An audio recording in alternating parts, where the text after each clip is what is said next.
পরিবারকে জাহান্নামের আযাব থেকে বাঁচানোর উপায় হলো তোমরা যে সকল কাজ আমার আল্লাহ করতে নিষেধ করেছেন তুমিও আল্লাহর তরফ থেকে দায়িত্বশীল হয়ে তোমার স্ত্রীকে ওই সকল কাজ থেকে বারণ করো।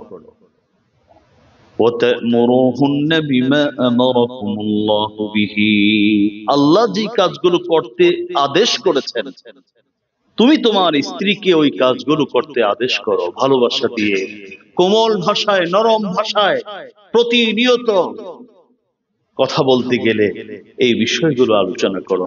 দেখো আমাদের এই ভুলগুলো হয়ে যাচ্ছে। আলা ওয়া কুল্লুকুম রাঈন ওয়া কুল্লুকুম মাসউলুন আন রাইয়াতিহি। ও আমার সাহাবীরা, কিয়ামত পর্যন্ত যত মানুষ আসবে প্রত্যেক মানুষকে আমার আল্লাহ দায়িত্ব জ্ঞানহীন করেন নাই।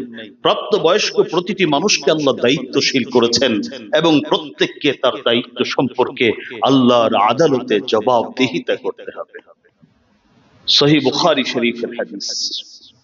কুল্লি আজওয়াজিক, আপনি আপনার স্ত্রীদেরকে বলুন, ওয়াবানাতিক, আপনি আপনার মেয়ে সন্তানদেরকে বলুন, ওয়ানিসাইল মুমিনিন, যেহেতু নবী দায়িত্ব আরো বেশি, ওয়ানিসাইল মুমিনিন, মুমিন নারীদেরকেও বলুন,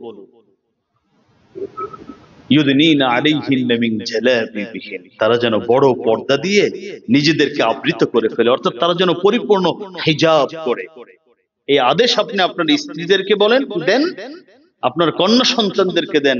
শুধু আপনার পরিবার নয়, যেহেতু আপনি নবী, তামাম পৃথিবীর সকল মুমিন নারীদেরকে এই আদেশ আপনি দিবেন। পরিপূর্ণ মুসলিম সে পরিপূর্ণ হিজাব করবে। যালিকা আদনা আইয়ুরাফনা। এই জন্য মা বোনরা পরিপূর্ণ হিজাব করলে বোঝা যায় এটা মুসলিমের সন্তান। আর যদি পরিপূর্ণ হিজাব না করে, যেমন তেমন একজন অমুসলিমরা যেভাবে চলে আমিও সেভাবে চলি, তাহলে অনেক সময় বোঝা যায় না যে এটা মুসলমানের সন্তান না অমুসলিমের সন্তান। যালিকা আদনা আইয়ুরাফনা।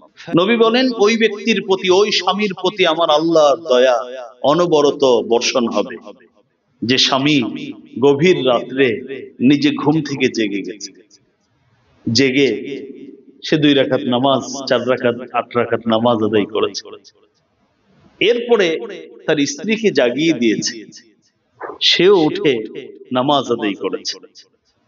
যদি স্ত্রী উঠতে গড়িমসি করে, যেহেতু নফল ইবাদত, রাগারাগি তো করা যাবে না, নবী বলেন ওযু করে সামান্য একটু পানি চেহারার মধ্যে ছিটিয়ে দিয়েছে স্বামী স্ত্রীর চেহারার মধ্যে,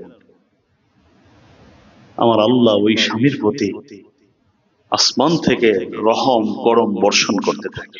নবী বলেন, ওই স্ত্রীর প্রতি আমার আল্লাহর দয়া অনবরত বর্ষণ হতে থাকে যে ঘুম থেকে জেগে যায়, নিজে নামাজ পড়ে, স্বামীকে জাগ্রত করে দেয়, নামাজ পড়ায়, আর উঠতে না চাইলে ভালোবাসা দিয়ে সামান্য একটু পানি ছিটিয়ে বা যেভাবে সম্ভব তাকে উঠিয়ে দেয়।